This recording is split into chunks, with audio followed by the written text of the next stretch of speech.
Welcome to the Slop Farm. Enjoy the video. In this video, I will show you how to play Dynamite on the guitar. First, grab your capo and place it securely on the 4th fret. This will make the song much easier to play. We'll focus on 4 fundamental open chord shapes: a minor, D minor, G, and C. Take your time to form each chord cleanly. Practice switching between them slowly, ensuring every note sounds clear. This foundation is key to playing the entire song smoothly and confidently. Now let's tackle the verse strumming pattern. We'll use a lively down-down-up-up-down-up motion. Try to keep your strumming hand relaxed as you move through this pattern. You'll play this full pattern once for each of our 4 chords: a minor, D minor, G, and C. The key is to maintain a steady, consistent rhythm, matching the song's energetic feel.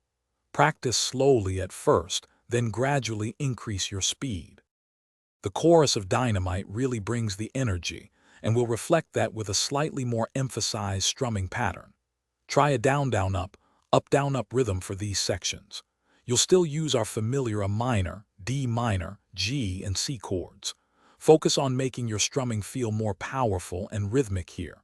Quick and clean chord changes are essential to keep the chorus sounding bright and impactful. Let the music guide your hand. You've learned the core elements.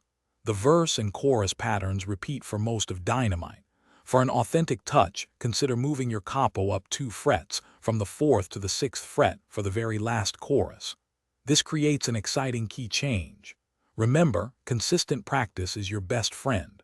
Spend 10 to 15 minutes each day, focusing on smooth chord transitions and steady rhythm.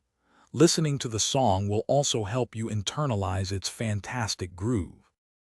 Thanks for watching. Consider subscribing if we helped you today.